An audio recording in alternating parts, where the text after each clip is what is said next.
Hello, little Timmies. And today we're going to be talking about how the Memphis Grizzlies are very overrated. And when I say very overrated, I don't mean in the sense that they're bad. I just think that them being the 3 seed, I don't think in a normal season where teams like the Lakers are fully healthy, that they would be the 3 seed. So, let me explain. So, the teams above them are the Phoenix Suns and the Golden State Warriors.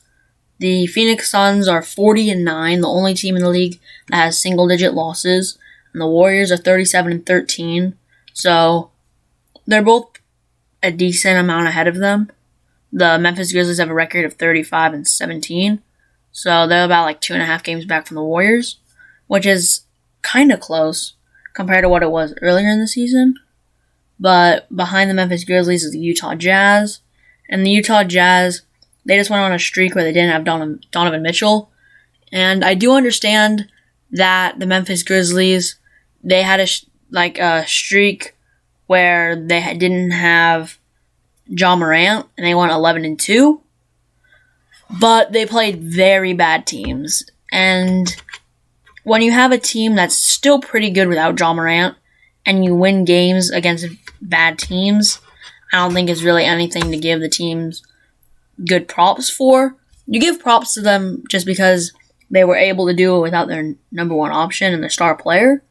But I think it was kind of, when people heard that they went 11-2 without Ja, they kind of were like, took that and ran with it. And they're like, oh my gosh, Memphis Grizzlies are so good. They don't even need Ja Morant.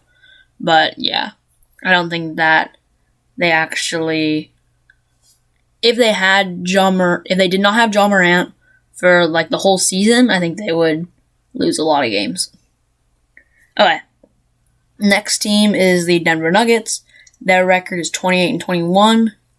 Denver Nuggets, Nikola Jokic isn't playing like an MVP, but Jamal Murray is injured and won't be back till the end of the season.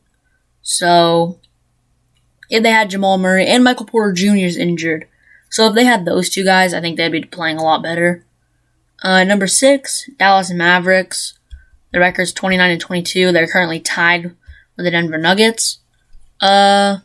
With them, Kristaps has been playing pretty decently. He's been playing better because everyone was like, oh, Kristaps is washed.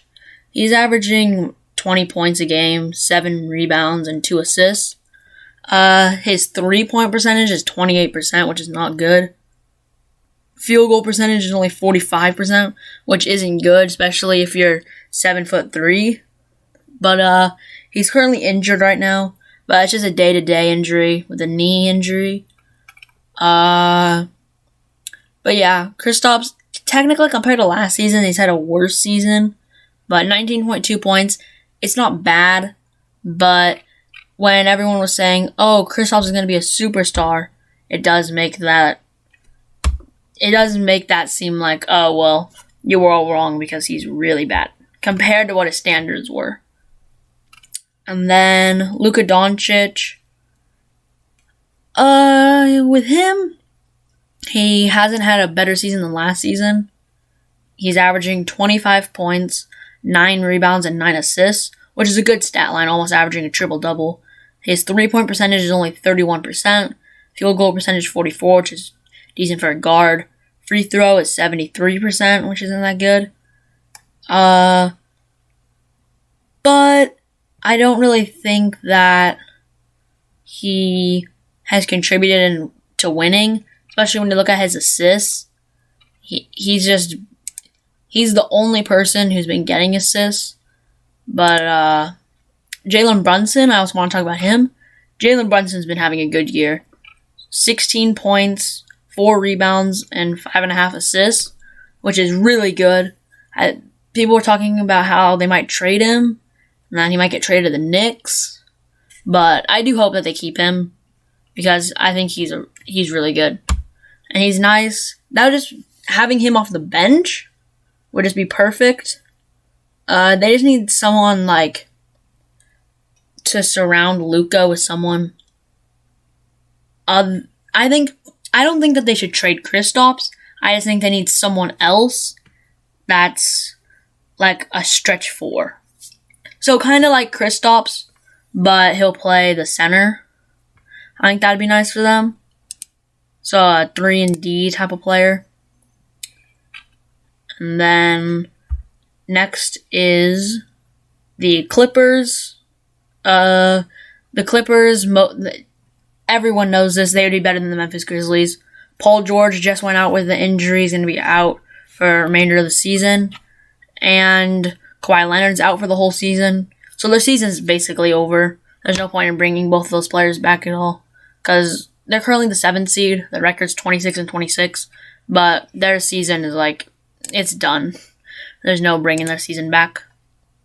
And then the 8th seed, Minnesota Timberwolves, they're tied with the Clippers.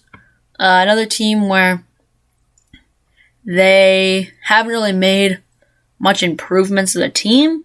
Their young players have just gotten better. Players like Jared Vanderbilt, I really like him. Anthony Edwards has gotten better. Karl Anthony Towns has been doing the same stuff. But yeah, they're a really solid team. Then the 9th seed and out of the playoffs is the LA Lakers, sitting at a record of 24-27. So they're 3 games below 500. With the Lakers, LeBron's been playing really good. They made a horrible deal for Russell Westbrook. And I'm also not one of those people who thinks that Russell Westbrook is all really bad and stuff. I think that he's been playing all right, but it's not what he used to be. And then Anthony Davis was out for a while. He just came back from his injury. So it'd be good to have him back. But I do think that they'll pick it up. I think after the All-Star break, I think they'll go on a streak. Because AD will be back and fully healthy. LeBron will hopefully keep doing what he's been doing. And then maybe they'll figure out the situation with Russell Westbrook. And then the last team that I want to talk about who actually has a chance of maybe being better than the Grizzlies is the Portland Trailblazers, who are the 10th seed. They're sitting at a record of 21-29. With the Trailblazers, in the beginning of the season, Damian Lillard was playing really bad, and then CJ McCollum went out with an injury, and then Damian Lillard just went out with an injury, so both of them were injured. But now CJ's back. They went on a little bit of a win streak. And the time that both of those players were out in a 14-game span, Anthony Simons was averaging 23.5 points per game, which is really good. He was filling in that gap. And that helped him win a couple games, and the Portland Trailblazers held their own. But with the Trailblazers, I think it's time to move on from their veteran players. I think that they should just go young at this point, because they have players like CJ McCollum, Yusuf Nurkic. They've been there for a while, but overall, through Damian Lillard's career, the farthest he's made it was the Western Conference Finals, which is still good, but they played the Warriors and got swept, and the Warriors didn't even have Kevin Durant, so they didn't really put out much of a fight. But I do think that it's time to move on. Anthony Simons, he just proved that he averaged 23 points. If he could just get over a span of a season, even averaging 18, he could be Damian Lillard's replacement. And then this season, they just do bad, and then they'll just get a high pick, and then they can keep getting high picks. And then even with CJ McCollum, Damian Lillard, you can trade them for young guys. Like trading Damian Lillard to a team like, let's say, the New York Knicks. They could try to ask for RJ Barrett, Cam Reddish, players like that so they could get young guys in return, because I think that would help them. And CJ McCollum, I think if they are going to keep Dame, they have to trade CJ McCollum. I think there's a 75% chance CJ McCollum won't be on the Trailblazers this time next year. I think it's very likely that they'll trade him. There's that slim chance that they won't. And if they don't, then that's just dumb. And then the last 5 teams are the San Antonio Spurs, who I don't think are that good. The Pelicans, who Zion's been injured, but who knows what's even the situation with Zion. And then the Kings, who We're thinking about trading De'Aaron Fox. They're not going to trade for Ben Simmons anymore. Might trade Tyrese Halliburton. Then they're not. So they have to figure their thing out. And then the Oklahoma City Thunder, they have Shea, and they have like 1 million draft picks. But if they're actually going to draft all those players, it's going to take a long time to have a good team. And they have so many draft picks to the point where they should just try to trade for an all-right player to put alongside Shea, just because they have so many picks. And then the last team is the Houston Rockets. They have good young pieces. John Wall, he has such a big contract that they probably can't get anything really good for him. But, yeah, they're a team like the Detroit Pistons where they're in a rebuild, so. But, yeah, I do think in a normal season, the Grizzlies would probably be about, I would have the Phoenix Suns over them, the Golden State Warriors ahead of them, the Nuggets ahead of them, the Clippers, the Lakers, and then the Jazz would probably be over them, and they'd be right around, I think the Grizzlies would be either the 6th, 7th, or 8th seed. They'd be right around there. In a season where we don't have guys injured like Kawhi Leonard, Paul George, Jamal Murray, in a season like that, which at the end of the day isn't that likely, but I do think that the only reason that they are the 3 seed is because of those injuries. But, yeah, this one has been a long one, but, thanks for watching, and don't forget to like and subscribe. Bye!